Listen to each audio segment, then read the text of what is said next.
Well, I'm super excited about this episode. I'm here with Shawn Achor, one of the leading experts in the United States on happiness. I've read his books. I've seen him speak.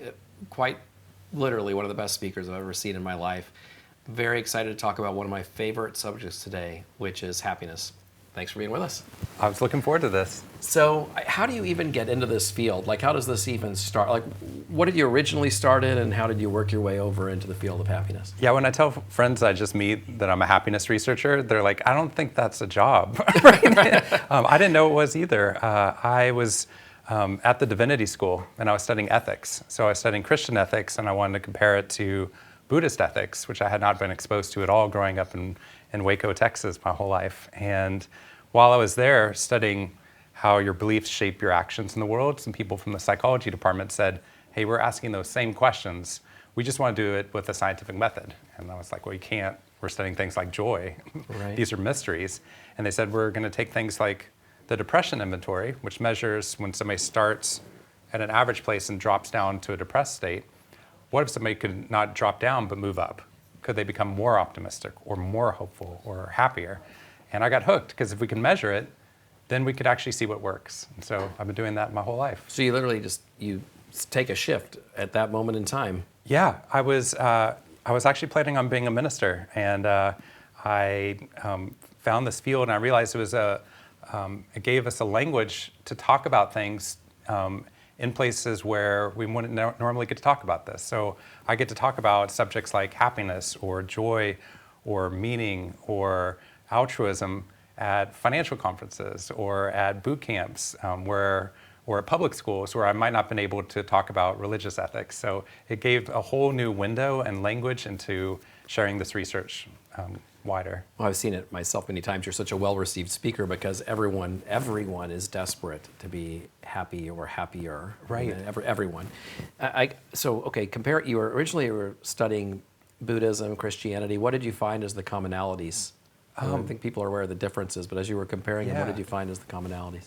There were some commonalities, and there were some differences that actually made them complementary in a way that I didn't expect.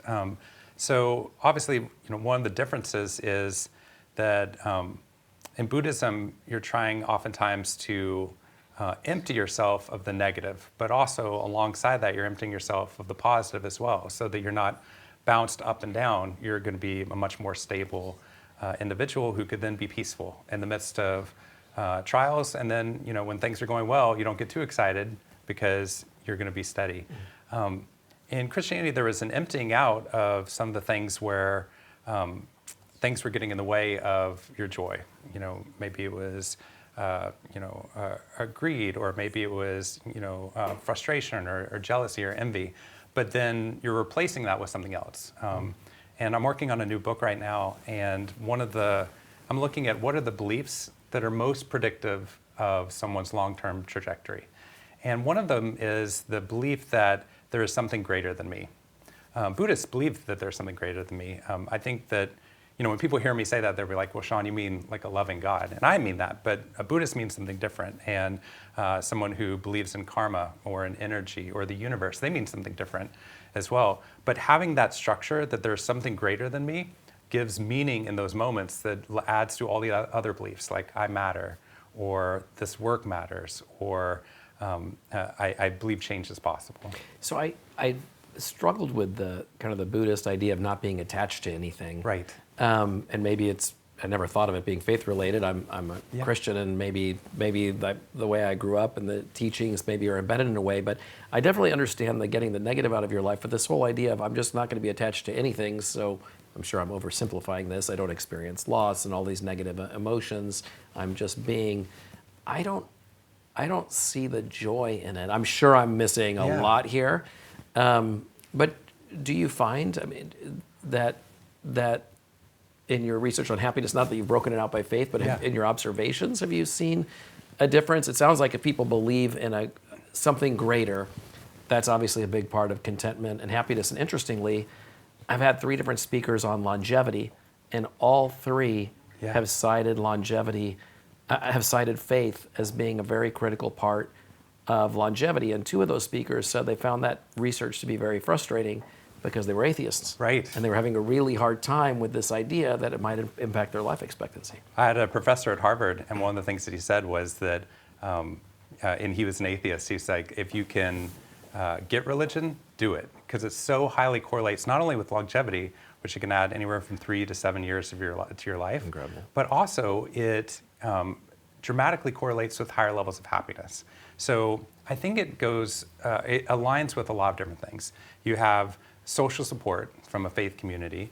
You have meaning that's extending beyond just you. So you have avenues to meaning that might not be there. So as a scientist, when I see the sun, I know it's a big ball of burning gas, right? And to oversimplify it, right?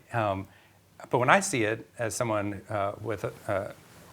who believes in a God versus a scientist who doesn't see that, we both see a big burning ball of gas. But I might feel loved by its inclusion in the universe. Like I might feel like that there is love or a story or a meaning that's being appended to what I'm experiencing from my senses. So what I think is fascinating is if you look at cross-religion, they all correlate with higher levels of happiness.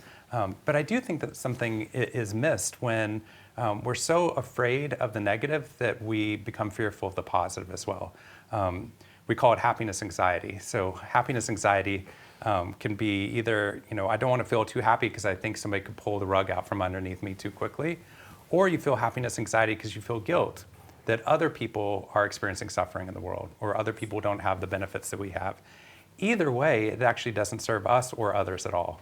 Because when you put a cap on someone's happiness or optimism, all the research I do shows that when the brain becomes more positive, we become better at being human. Not only do our business and educational outcomes improve, not only do we live longer, but there's Stanford research that found that you actually become more altruistic, because when you feel like your cup is filling up, you actually have resources to be there for other people. When you feel in a depressed state, you feel like you can't be there for other people, or why would my behavior matter? So what we're finding is that when we put a cap on our happiness, we're actually not helping our neighbor at all. We're actually decreasing our likelihood of helping that neighbor. So I think what we should need to do is to clear out the negative that's getting in the way, those thorns that are getting in the way of us being able to grow something beautiful in our lives. On the other hand, I think we need to be attached and to pursue intentionally and consciously things like joy and social connection and meaning and purpose, not only because they're good for us, but because it changes the trajectory of what happens next. I mean, I don't understand how you can have happiness, like happiness, maybe joyful happiness, without attachment. Because, I mean, love is attachment, right? Yeah, right. And so if you love the love of your parents and loving your kids and loving a significant other, your spouse or whatever, to me that seems a fundamental part of being a joyful person. Yeah, so there's all these quotes that sound very wise if you look up happiness quotes, and they're all about don't pursue, the best way to pursue happiness is not to pursue it at all, basically, right? That it is an ancillary benefit for just living a good life or being an ethical person. But if you try to be happy, you're doomed to failure. And that's actually not scientific, nor is it historical in terms of our understanding of how people pursue these things. For example, if I want to get better at math, I can't just hope that I get better at math by doing other things. I actually have to consciously practice the very tool sets that lead to better capability. And I think happiness or joy or peace in the midst of a world that doesn't look like it should requires exactly what you're describing, which is this not only an attachment to the positive, but a pursuit of it. Because otherwise, we're floating through and being buffeted by whatever happens to us in the markets or with our health or with what's going on in the news, as opposed to actively pursuing something positive. One of the things I say in my talk is that a lot of people, when they look at optimism, for example, they see it as ignorance, blindness, right? That if you're blind to the negatives out there, it's easy to be happy, right? That happiness is ignorance, that type of thing. And I think ignorance leads directly away from happiness, because what we find is that in those moments where we don't see the problems, we get paralysis because we don't fix them. We never try to change them. On the other side, you get the pessimist who sound very smart or wise or deep, but they are actually in those moments, they see a problem, But by definition, they believe that this problem is permanent, pervasive, and my behavior doesn't matter. So you get paralysis. So at the two extremes, you get paralysis. The pathway forward is to realistically look at this world, see the good and the bad, but then to actively pursue it and believe that my behavior matters if linked to the right people. I mean, that's what I'm fascinated when you speak on this and your books on this, because you don't just talk about happiness. You go, well, these are the things that make people what the research says make people happy, Yeah. and then how to actually change your behaviors to make those things happen, which is contrary to a lot of stuff that's written on Right. happiness and joy. So what are the key things, narrow them down to a handful, that you think are the most imperative elements of becoming a happy person? Well, the biggest thing is the easiest, and you've probably heard it from every person you've had speak on longevity and on happiness. This never happens in academia, but we all agree on what the secret to happiness is, and it's your social support system. It's the breadth, the depth, and the meaning in your social support system. And if you're an introvert, like myself actually, you just trade off breadth and depth. But the breadth, depth, and meaning all make up this component of social connection.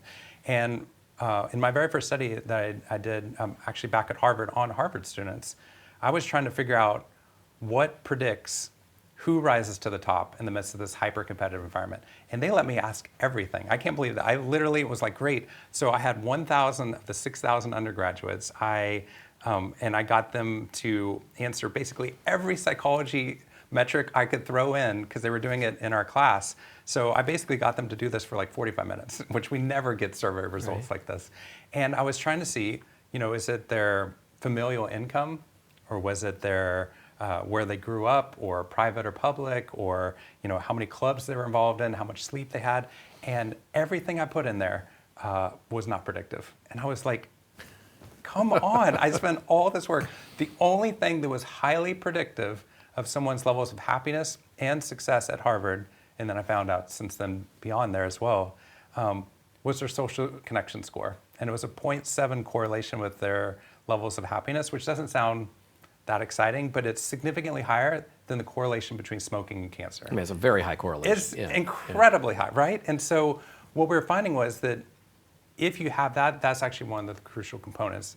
The question is, how do we achieve that in a world where people feel lonelier than ever, feel disconnected, live in hybrid environments, or moving to retirement centers where they're away from their social support systems that they've had in the past, or they go off to college and they suddenly leave their family.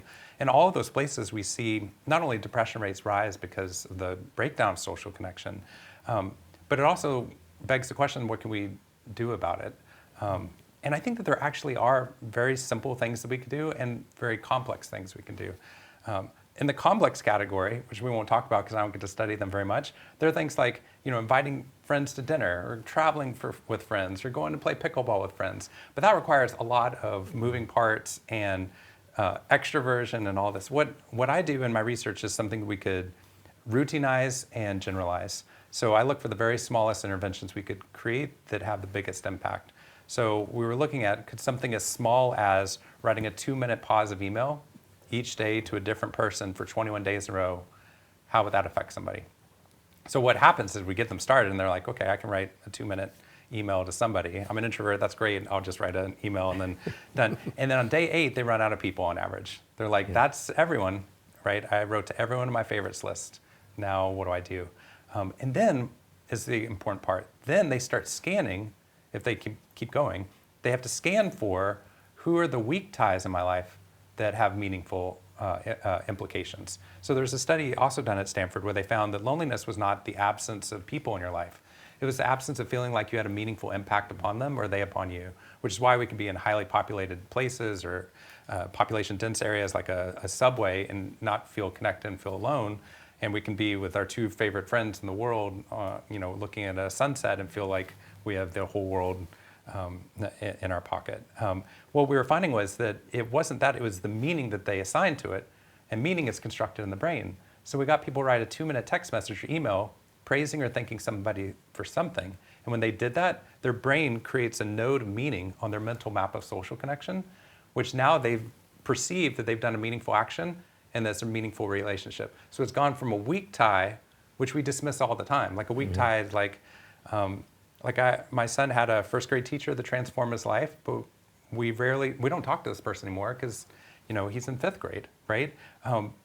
That's an easy email. Just, I have the email in my inbox and I've done this. You could write back to that person to say, thank you so much for changing his life. He's in fifth grade now and thriving, partly because of you. It takes 2 minutes to write, but then even now I'm smiling thinking about it. I'm now telling somebody else about it.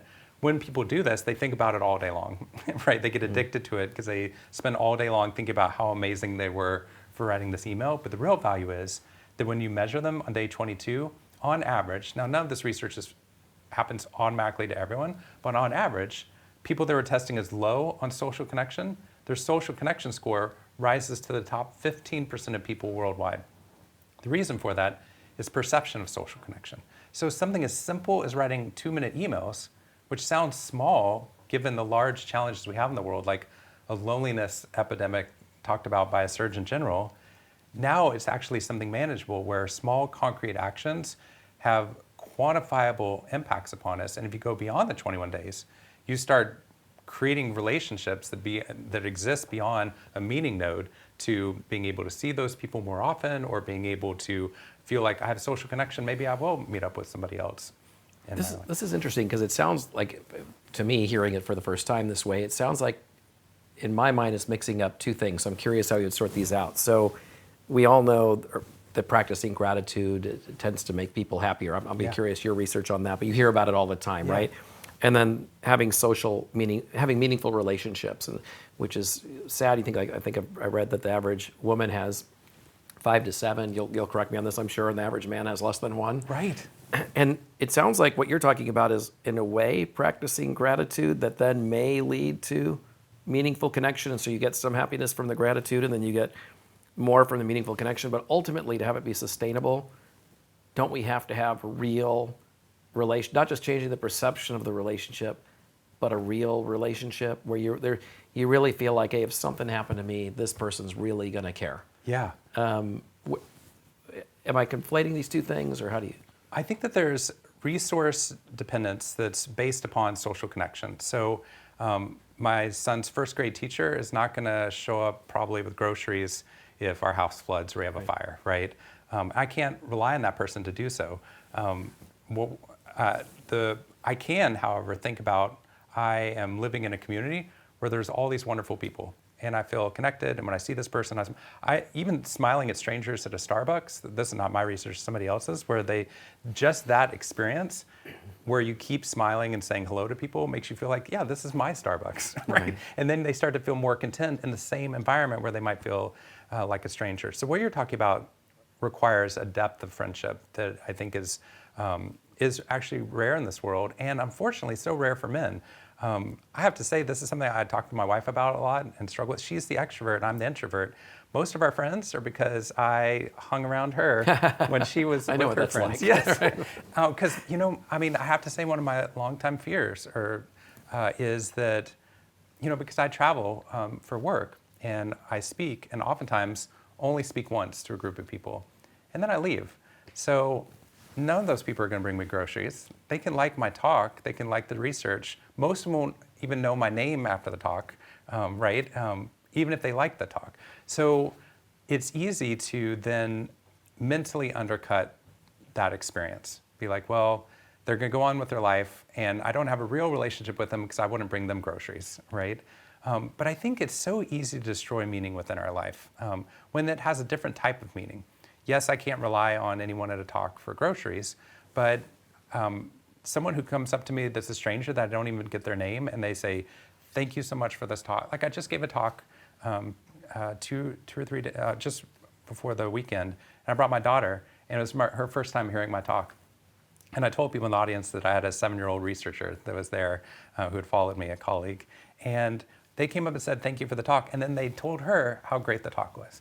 I didn't know any of those people's names, but that changed her relationship to me. Mm-hmm. That changed how I saw the talk, because when I left, I wasn't sure if they liked it or not. Right. They can laugh, but you don't know if it's making an impact. So there's meaning that we derive where even strangers have a positive impact upon my life. That can raise my levels of happiness. It doesn't mean that I can depend upon them for long-term levels of resource, which is why when I talk about this research, let me finish the first part. I worry that I'm going to get older and I have all these people that I've met at work that were work relationships that I met only briefly, and then you have a very small set of friends, and then they scatter, Right. and then you can be like, well, I have no one, right? And I know how much that's a detriment to someone's levels of happiness. And what I want more than anything beyond the relationship with my kids is I want these deep friendships that exist beyond that. And my grandmother used to say, if you want a friend, you have to be one. And I just kind of wanted friends. I wanted them to come to me. I wanted them to invite me to things. Because I'm an introvert, I would always say yes, right? But I would never ask them, And Right. so that's what I've been working on over the past 2 years, because it's so easy, especially for men, to lose that social connection or only have work ties. My wife and I have been looking at this, and she doesn't work as many hours as I do. So I find that when she's sometimes having a social meetup, I'm like, I'm out of town for the next 3 days. I don't want to see the kids, and I leave again. So that there's less time for those social interactions, which I think increases the need for those text messages to a friend who I care very much about, but only have 2 minutes on a plane to do it. So anyway, I think that you're right. There's different levels of social connection, but I don't think we need to undercut the weaker ties. Yeah, I think when I'm listening to your talk, it sounds like you're talking about meaning and purpose. So I think about like your work, incredibly meaningful, and you have to have an amazing sense of purpose, because every time you talk, there is some group of people whose life is going to completely change, and some people who incrementally change, and some people that you entertained, right? But it's all positive. But to your point, none of them are going to bring you groceries. You've got to solve the connection problem another way, right? The purpose and the connection are two different things. So when you think about the keys to happiness, so it sounds like number one is the social connections. Yeah. And what do you find are the next ones that aren't as strong, that maybe everyone doesn't agree on, but they're 2, 3, 4, 5 for you? I think you mentioned number two. I think it's a very close second as gratitude, because you can have the exact same experience in the world, same scenario, same life. And without that gratitude, which is a perception of your experiences, you miss out on the joy of that moment. And gratitude's fleeting, right? Like you can have it in a moment and then you forget about it, and then you get used to something, right? And then suddenly that's your new norm. And when you don't have it, you freak out when you don't have that experience. So I feel like gratitude is one of those things we have to practice. Yes. And are you a believer in like every day intentionally doing something, or just more a general thought that permeates your whole day, or both? I think that one leads to the other. I think we all think we're grateful people, actually, for the most part. We did a study, and it was just a survey, but 98% of people claim to be highly grateful. In that same survey, we were doing it out at a couple corporations, they said only 31% of them were expressive of their optimism or gratitude at work, right? And in those moments, you get this sense of like, somebody is an optimistic, grateful person, and they're not expressive of it. So when I look out of the world, I'd be like, wow, this world is full of pessimists and cynics, and and you're actually in a room full of people that are actually closet optimists and people that are grateful for the world that's around them. The problem is that we have two different parts of our brain that focuses on gratitude. I learned this late in my research career. There was, when we ask people to write down things that they're grateful for, by day 3, they just start repeating. They're like, I'm grateful for my work, I'm grateful for my family, I'm grateful for my money or my health. Like those are the 4, and that's all they do. And after a while, that becomes rote. It's a different part of the brain. There's a whole separate part of the brain that's scanning new information that's coming in. So it's when you wake up in the morning, you check your email, you look at the news, you walk around, you're commuting, you're sitting in a hotel room, whatever it is. That part is scanning for threats. It's evolutionarily designed to do that. And if we don't train that part to do something different, it will tip over time towards the negative, because it keeps finding it. If you look around the room, there are threats all the time, right? And even, I'm glad we turned off our phones, because we could be getting negative alerts about this going on in the world. I'm speaking on happiness later today, right? And people could be getting a text about all the negative that's going on in the world right now. Which means that I think that the brain has to consciously craft that, just like we do with math. And this is not something I come up with, obviously. Every major religious tradition has talked about starting prayer with gratitude, or having holidays that are dedicated to being grateful, or to, being able to focus on this, or wear the right clothes, whatever it is, the cultural or religious aspect you were doing was designed to bring your brain back, like a meditation bell, back to look what you have in the present. And then we start hitting at it, where we're like, well, look what I don't have in the present, right? And I can see that on social media, right? And we can see that with comparison. We can see that with the world around us, or, well, look at all the threats that could happen to you, right? So that's activating that other part of the brain. All of those are stealing resources for the part of the brain that's like, I'm so grateful I have, this opportunity to be able to speak to someone in depth instead of speaking to people, right? Or I'm so grateful that I have this, this opportunity to drive my child home from school. It might be the 400th day I've done it, but I'm sure going to miss that later on in life. And if I'm not present and thinking about how grateful for I am in the minute, I am actually missing it. And what I'm missing out on is reality. And I think that was one of the things I wish I had understood earlier, is that when you talk to optimists and pessimists, when they look at reality, they both make really good cases, right? In reality, there's a lot of negative things I should be thinking about and focusing upon and worrying about right now. And there's positive things I could be focused on right now. And I think the question then comes down to is not which one's the realist, it's which one serves me the best. And people use that metaphor of like, is this glass half empty or half full?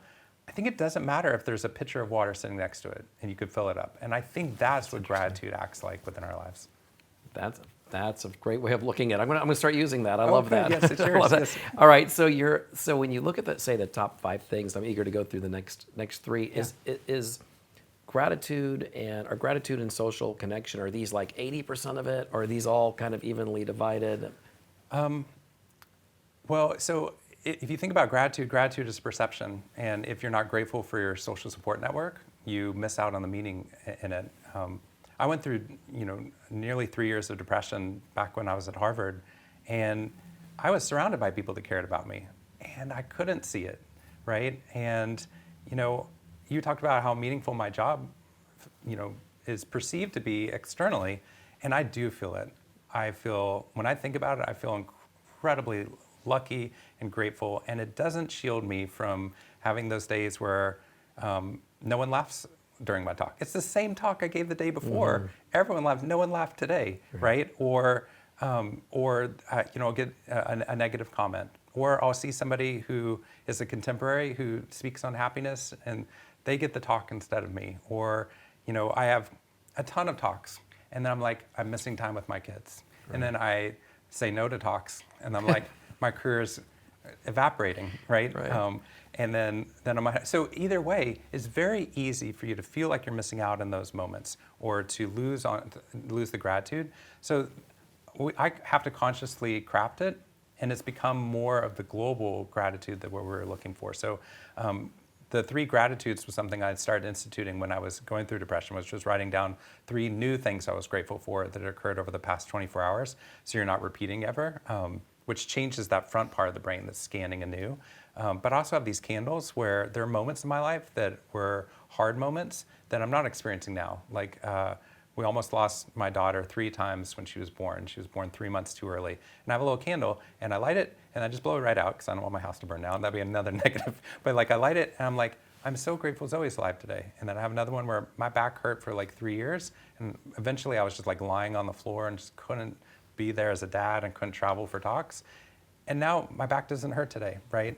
That might change tomorrow, but I am so grateful that my back doesn't hurt. And it's so easy to go throughout my entire day and forget about my back, right? Like I'm sitting here, I wasn't thinking about my back the entire time until we started talking about it, which just shows that there's too much for the brain to process. So what we're trying to do is we're trying to curate what is useful in this moment to move me forward. And what I find that, when I'm not doing what I should, of doom scrolling, or when I'm feeling like I'm missing out or comparing myself to friends or contemporaries, that in those moments, I'm turning a blind eye to all the positive, which actually makes me want to work more, or wants me to be a better father, or wants me to be present in a car picking up my daughter, or makes me want to pray that a talk goes well, or to think about in the talk or give 100%, or be stable when you get negative feedback for it. Well, it's fascinating. You're a happiness researcher while you're going through depression, right, which you've been very open about. I've heard you speak about it. How did you dig your way out of it? It had to be more than the three things every morning. I mean, was it a long slog? Was there a turning point? Was there something that you finally figured out how to break free of that? Yeah, so I was researching these habits, and what I thought was that these habits work great for normal people, but it doesn't work for people who are going through really hard times, right? And it certainly doesn't work for people that have treatment-resistant chronic depression that's familial, right? No way it will work for those groups.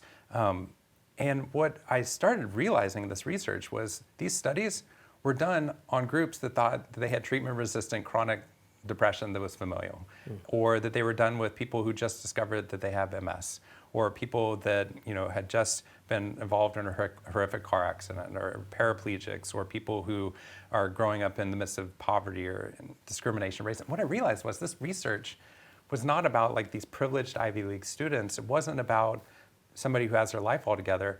This was showing the building blocks of how the brain rebuilds meaning, purpose, and happiness in a world that doesn't look like it should. And I think it doesn't look like it should for all of us. Like one of the things we never get to talk about on Talk, but I think every moment of happiness that's ever occurred in history has occurred in the midst of a world that's full of inequality, that's broken. And I think sometimes we think, well, I can't feel happy until this is happening, or we've eliminated this within the world. And it's the happiness anxiety. We put the brakes on our happiness again, which doesn't serve us and actually causes our brains to function at a lower level. So I was reading all this, and I was like convinced that it could start helping people. And then I thought, but not me, because why? Like I couldn't remember why I wanted to be better. It's like every depression's probably different for everyone, but for me, it was like I wandered out into a bog, and then I couldn't figure out how I got there, but I didn't care anymore, right? And that's what depression was. It's not only the belief that my behavior doesn't matter, but that I don't matter and that changing doesn't matter.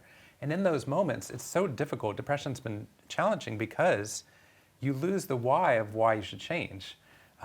So the why for me actually came not from the habits, which have sustained me despite probably having genes for depression. And I haven't experienced depression, fortunately, in well over a decade, it was social connection. So at the bottom of depression, I turned to my 8 closest friends and family and was like, you probably don't know this because I try to be there for other people. I'm, a positive person, but I've been going through depression for like 3 years. But you can't do anything that's genetic. So I'm told I had to tell people.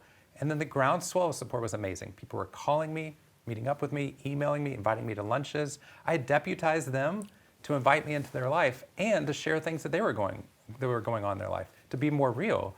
And it wasn't like we just shared all the negative. We shared the positive and the negative. And suddenly, it deepened these meaningful narratives and social bonds, and it gave me a reason why I wanted to change. Like I've heard people, they give up smoking when they get pregnant because they have the why finally. And I had the why, and my why was these relationships with other people. That why led me to doing these. I study a series of about 8 positive psychology habits, 5 of which I do on a daily basis. I'm done probably 98% plus days since my mid-20s, thanks to these friends who helped pull me out of it. So it turns out social connection and purpose. It's it again, right? Okay, well, you mentioned the 8, so tell me the 8 habits you go through. So the ones I do is writing down, the way I study is writing down 3 new things you're grateful for. What we transferred it into is we say them out loud. So before we do prayers with my kids, we do 3 new things that we're grateful for. We started this when they were in their cribs, and it was the turning point before I'd leave the room. So they would be like, well, tell me more, right? So it became another social point. Yes. Where they were my accountability partners, even though there were 2 or 3. Right. So writing down or saying out loud 3 new things you're grateful for. Another one that's fascinating, this is Pennebaker's research at UT and many others. But what he argued was that the brain struggles to tell the difference between visualization and actual experience. So when people journal about a positive experience, you're basically doubling it because the brain can't really tell much difference between this reality and then reliving it in your brain. So instead of being grateful for 3 things, what you do is you try to go deep remembering one event for 2 minutes. So I have a journal. I was just doing it on the plane this morning, and I wrote down taking my daughter to Disney, right? And it was her first time going. It was so exciting. That's more of a mountaintop experience, but most of the time it's, I'm grateful that I'm going to give this talk because, it funds my son who is working on trying to build this wheelchair right now. Like it's little, those are more mountaintops. I'm trying to think of a small thing. Usually they're small things. But the point of it is that in those moments, you're actually reliving it, and you can go back and reread those moments. So journaling actually is one of my favorite things that I do. And it's become, like, if I don't write it down, it's almost like it didn't happen. But when I do, then it transforms the narrative that I've been assigning to this world because of it. Meditation, just 2 minutes a day, just watching your breath go in and out. That's the one I've struggled the most with, but that's the one that seems to have the best effect upon me. Prayer is one of those ones, and all different types of prayer. I say a St. Francis prayer, so it's rote, which contradicts what I was saying with the gratitude, but it's one that is focusing me not on what I'm receiving, but on what I'm giving. So help me care more about loving than being loved, which, when I go to a talk, I want to be loved, right? I want them to like me. I want them to invite me back. I want people to get something out of it. And I want my brain not to be focused there at all. I want my brain to be focused on, I hope somebody walks away with something that can change something for their kids or for their family. Exercise, 15 minutes of fun, mindful cardio activity, just getting your heart rate up. It doesn't, I lift weights, but cardio activity, they found is the equivalent of taking the strongest tier of antidepressants that we have. So highly powerful, with a 30% lower relapse rate back to depression. So when people start exercising, they see how much their behavior matters, and it has a better effect than placebo and even an antidepressant, which isn't a repudiation of drugs. It's an indication of how powerful these behaviors are. Writing a 2-minute positive email, I use text messages, and that's one of my favorites. So there's lots of things people can do to make them happier, and I don't talk about them in talks because it's an unsatisfying place to leave a talk, because what I want to say is, what makes you happier, do it consistently, routine, at the same time, and that's actually what we're pushing for. So if walking going for a hike, hikes make you happy and they're close to your house and you can do it daily, great, and you have time for it, do it. Or if pets make you happy, great. Or playing the piano makes you happy, great. So for some of my kids, practicing piano is not what necessarily makes them happy, right? But for some people, that's their joy, but then they're like, I'm too busy, I don't do it. If they pick up the piano and play for like 5 minutes a day, that's showing that their behavior matters, that their day was meaningful, they've had a win. It cascades into these other aspects of their life as they see that their behavior matters, and it transfers to the next domain. So what we're looking for are doing habits that are positive, that don't have a negative consequence, like drinking. Some people are like, drinking makes me happy, so great, I'll do that more often, routinely and consistently, right? And that's not what we're going for. We're going for things that we know have a return on your life. What I get to study are those things that are small, concrete, and that we can repeat. That's interesting. So what is it you think people get wrong about happiness that they think might make them happy that really doesn't? I love the fact that sometimes we think things don't have meaning, and what we're doing is we're tearing down meaning again, right? Yeah. Like in an attempt to show that experiences are valuable, but there are some things that are extraordinarily meaningful. If gifts are somebody's love language, getting a thing is the perception of feeling loved in that moment, right? So I think that there's or having a vacation home could be a place where that's where family always meets together, and it becomes this point where the thing creates the experience every summer. I think I know that can happen too. I think the thing that we get most wrong about happiness is when we think what we think creates it. I think that we think, if I had a certain amount of money, then I'd definitely be happier. And it's at least 10% higher than what I am right now. Right. It's probably double. Everyone always resets it. Right, Yeah. Exactly. And then, or if I got into the school, I'll be happier, right? Or, if I was a boxer, then I'd be happier. Or a professional athlete, that'd be amazing. Or if you're a professional athlete, you're like, if I was a business person, I would be so happy, right? Or if I was a happiness researcher or a movie director, then I'd feel happier. And what happens in each of those moments, we think happiness will exist when some sort of change has occurred in our life. So we actually delay happiness because we've heard delayed gratification is a great idea in school. So we think, okay, well then I will feel happy when my retirement hits this size, nest egg hits this size, or I'll be happy when the markets recover, or when interest rates go down, or when I have a house. The problem is, for someone who's seen ups and downs of market cycles, we know that the market going up, 6 years ago didn't guarantee my levels of happiness today at all, right? Now I'm suddenly thinking about, okay, what is the market going to do today? And if the market's at historic highs, like will it go up again? Does this mean that if this is historic highs, this is our historic levels of happiness, right? As a society?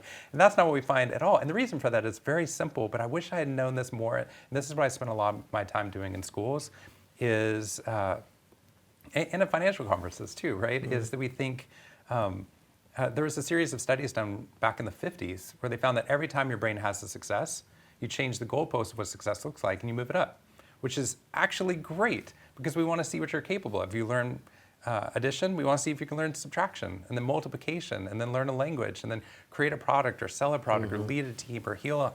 If you're healing 100 people, let's see if you can heal 110. Or if we pulled 100 people out of poverty, what if we could pull out 110 this year, right? We want those targets to keep rising. The problem was, where was happiness in the formula, right? I work at I do a lot of sales conferences, and the sales, leader will get up and say, if we hit these targets, 3 years from now, we're an X billion-dollar company. Think how happy we'll be, right? But they're at a sales conference, and part of what they're celebrating is the sales that occurred over the past year. But at some point in the fiscal year or the quarter, everyone starts over at zero. And me hitting my sales target 3 years ago didn't guarantee my levels of happiness this morning, nor me getting married or waking up with my back not hurting or waking up and Zoe's there doesn't guarantee my happiness unless I perceive it in those moments. So what I think happens is we get frustrated because we think, I can't feel happy because look how successful those people are. If I was that successful, then I'd be happier, right? Or if I was winning the Super Bowl, then I'd be happier, right? Or if I had X amount of money, or if I was whatever it is that they've decided, if they're married. The problem is that it didn't guarantee levels of happiness all along the way for all those people, because our brain is designed to make sure that doesn't happen. And once we have that realization, what happens is we start pursuing happiness and success in a different way. Because the research that I do shows that when the brain is positive in the pursuit of goals, our success rates rise dramatically. That's 2 decades worth of research. Every single business outcome we've tested for rises dramatically when the human brain is positive first instead of afterwards. Our financial decision-making improves, longevity improves, our social bonds deepen, our altruism improves, our standardized test scores improve. So all of this is showing that happiness is this incredible advantage in our life. And what happens is, if we think I'll only feel happy on the opposite side of the next success, we miss out on that advantage we can have in the present. And that's what I want people to see more of, is that yes, we want those higher targets. Yes, we want to get to those places. Yes, we can desire what other people have, but what gets us there is not envy or waiting on happiness or feeling a lack of joy or grinding only without joy. It's feeling joy in the midst of that pursuit of it, even if it feels like a grind. Or if you're grinding. How much of happiness do you think is comparative? Like my parents grew up in Egypt, and they would talk about how everyone was poor, and so there was, they all felt happier. It might just be a perception. Yeah. And she said, you come here, and no matter what you have, you're seeing all this other stuff, and therefore you're never satisfied, and without the contentment, you can't be happy. I mean, is that true? Is the comparative part of impact happiness? It does. So there's all this research on something called upward and downward social comparison. I feel the same thing within my life. So for example, and everyone has a different story, but I grew up, both my parents grew up in poverty and had broken homes, and then we had a stable home. We didn't have money for college. I applied to Harvard on a dare, but I was at public school in Waco. I was a volunteer firefighter. I got in, and the only way I could go was a military scholarship. But because I knew that this was something that was not even a possibility and suddenly was a reality, I felt so grateful to be there. I had friends that were there that were in private schools. There were feeders for that program that got in. Their parents were there. Their grandparents were there, and they had tons of money that they had donated, right? And they weren't grateful to be there, or they couldn't wait to get out and get in a fancy apartment and get out of school, right? While I was actually there at Harvard, I had started traveling doing this work, and I remember there was this one moment where I was doing work in South Africa and went to a shanty town in Soweto, South Africa with one of the leaders that was there. And it was for all these students. and they came running up from these cardboard structures and came running up to the school. They had no books. They had dirt floors, and they were so excited to be there. And I raised I didn't know how to, I didn't have kids. I didn't know how, I was like, so who here really likes school? Like trying to connect to them and be like, no. And they were like, they all raised their hand immediately that they love school. And I went on to something else because that was messing me up, the flow I was going for. And afterwards I was talking to the leader. She was like, yeah, Shawn, most of their parents didn't get to go to school. This is a huge privilege for them to go. I flew back from there where those kids were so excited about that experience, flew back to Harvard. And that morning, when I first got into the dining hall, I heard 2 or 3 conversations of the students playing misery poker, trying to figure out who had the worst hand based on I had to stay up for 4 days straight, working for 8 hours on this project. Seeing that schoolwork and that school as an onus and a burden when someone saw dirt floors school as... So there's comparison points that occur within those moments, right? Where if this is better than what my parents experienced, then if that's my anchor point, then I feel grateful for whatever I have. I feel intensely grateful for my income, for the school I got to go to, and for getting to this work. Change the anchor, and things change very quickly, right? So if I suddenly change my anchor to someone who has a lot more money, or to someone who has a lot more books, who just got a #1 bestseller, or I, compare it to someone who has more free time or whatever it is, then suddenly when that anchor point changes, same exact experience has a completely different effect. So there was a study that was done on cancer patients, and the doctors, it was done at a medical school, the doctor would come in and they would ask them, how are you doing today? And what they would listen for, it was such a simple question, and what they would listen for was how they described their experience of cancer. And someone would be like, well, how do you think I feel, doctor? I have cancer. Right. I feel terrible. I feel nauseous. I don't even want to be here. Like, some of my friends are out riding horses and going on vacation, and I'm coming in for chemo. And then other people would come in and be like, well, I wish I didn't have cancer, but I'm so grateful that I can still read my poetry, because I'm looking at Bob over there and like he can't read right now, right? Or I'm so grateful that I have friends that come in and visit me, because I know Bob doesn't have any friends in the neighborhood. And so suddenly the comparison point changes. People don't like this example because it sounds like you're diminishing somebody else's life. But I think what you're actually doing in these moments, I buried the lead. The important part was it was actually predictive of cancer survival rates. Wow. So what they were finding is that the perception that you have of the world changed whether or not you stay with your drug regimen, whether or not you keep showing up for chemotherapy, social support, actually extends people's life. It gives you meaning in the midst of all of those different types of things. But it's perception, and it was partly due to the anchor point. So one of the things I'm working on in this new book is that intentionally trying to change the anchor point. So when I have those candles, I'm actually picking an anchor point in my life that was a bad one, which suddenly makes me feel much better for today. But I could be like, hey, I had this amazing experience with my kids this summer, mountaintop experience. I was just with Zoe in Disney, but now I'm sitting on a plane that's 3 hours delayed, right? And that can feel really bad, even if I had all those blessings we just described. So to your point, I think that it's not just about comparison, it's about the anchor point, and both of those show it's not the reality that predicts our happiness, it's the perception of the reality. And that perception can occur for someone who's in poverty and someone who can have all the money in the world but perceive that their life doesn't have meaning. It's fascinating. How do you see the depression that you see or the unrest among young people, young men, young women? It seems to be more of a young men epidemic, certainly with suicide and severe depression. How much of that is anchoring to something else versus a societal change? How do you see that? So it's a big question. In this book, I'm talking about these 4 horsemen of the modern world, right? That are like burnout, anxiety, loneliness, and depression. And for some reason, they hit guys more. We don't know why. Anxiety is the only one that doesn't. And it's even different, not just male and female, but we see political differences, we see religious differences. There's all these fascinating changes that occur. But what we're seeing across the board is depression rates have doubled over the past decade for every age group, including 8-year-olds. Anxiety is at the highest it's ever been.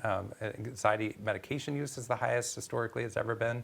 Loneliness, we have an epidemic of loneliness, and it's actually getting worse. It didn't get better post-COVID.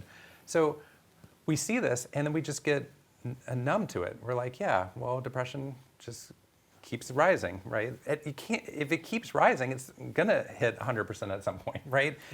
I don't think it's gonna keep rising. I think the problem is that too many people are feeling like, I don't matter, and my behavior doesn't matter, and that there's not something greater. And in those three belief systems, I think that there's other ones that are wrapped up into it. Like,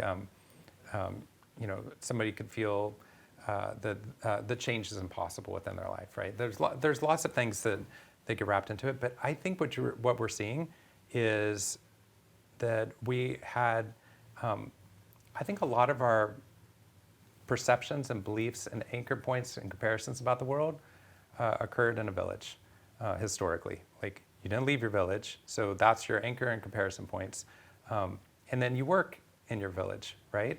And so much, and then you go to a religious institution in your village, and you join a military protects that village, right? That's how we were historically. And now we've gotten to this point where, especially up all the way through COVID, where suddenly we don't work in our village, right? We can work virtually, or separate, or travel all the time, right? That our friends that we would bring groceries to us, we could depend on them because they also depend upon us. Mm-hmm. We don't have that in transient communities. So suddenly people aren't joining the military, they're not joining social institutions, clubs, or volunteer. Religious institution membership is on the decline. So across the board, what created these meaningful narratives and social bonds has eroded, or we've drifted. And in the midst of that drift, I think we're still searching for the same things, but we don't know where to get them. So we go online, and what we get is quasi-communities that don't actually fulfill any of those things that we wanted. And what happens in the midst of that is you get comparison points that are too strong or too positive compared to yours, and then you start to feel worse about your life, and then you feel small, and you feel like you don't matter. And at that point, what you get is pessimism, which is the belief that my behavior doesn't matter, and depression, which is, and there's no why for doing any of this. So I think while that sounds dire and negative, I think on the flip side of this, what we're seeing from this research is that this is solvable. Fortunately, this is solvable, and all these ways are free, right? Gratitude is a free intervention, right? We don't have to wait for some amazing medical breakthrough or expensive breakthrough for this to occur. Gratitude's free, right? Friendship can be mostly free, right? All of these things are free, especially because it's perceptions about the world. So what we're looking for are these footholds. So in the midst of the depression, I had to have a foothold built by some people around me that cared about me, and it started by me opening up to them. But from there, it wouldn't have gone anywhere if I hadn't then created some habits to sustain that positive belief system so I could be a better friend back to them as well. And then extending it out from there and actually doing these for a longer term, and then doing it for other people, because there's a cap on your potential if it's all about you. So all of this goes back to getting people to believe that I matter, my behavior matters, there's something greater than me, my work matters, change is possible within our lives. So you're optimistic we can get there as a society. Yeah, we see it. We can see it. We can make it happen in a lab. We could see it these companies. We could see it these schools. We've been able to dramatically improve levels of happiness. Real quick one. In the midst of COVID, we came in and worked with hospital systems, and we did a 2-day intervention while burnout rates were skyrocketing, and compared departments that we did interventions with to departments that we just did a neutral intervention with. Basically, they got a technical training, and then tracked them over time. Same hospital, same economy, same pandemic, and what we found was the burnout rates dropped in half. Wow. For the ones that we impacted. And what they saw was they were not alone facing these challenges. They were creating a positive habit together, and they were creating a positive habit alone. And what was happening is across the board, they were seeing that change was possible. We worked with HR leaders, and we asked them, how much change do you think a book or a training could be? I put my head cocked. I shouldn't have done that. It's a survey. And it's depressingly low. Depressingly low. And that's their job, is learning and development in HR. And then what we got them to do was do a 3-minute habit for 3 weeks in a row. And then we found out exactly what you find in all the literature. Their happiness rises. But then when you ask them the same question again, it jumps up dramatically to, yes, absolutely change is possible. So that's what we're looking for, is we're getting people to try and test out this research, be there for other people. And when they do that and they see a return, they're more likely to repeat that behavior. So that's what we're looking for, is just give us a chance to see a return on this investment of time or energy. And if it works, you keep it going and you tell other people about it, and then expands and increases an ecosystem change. Well, I hope some of the listeners and viewers today were able to pick up some tips from you. They're very practical and easy to implement if you're willing to do it. And the thing I was most grateful for today, Shawn, was the ability to sit down with you. It's just been, I've seen you speak and I've read you for so long, but to be able to talk to you one-on-one's been a pleasure. Thank you. The same. Thank you.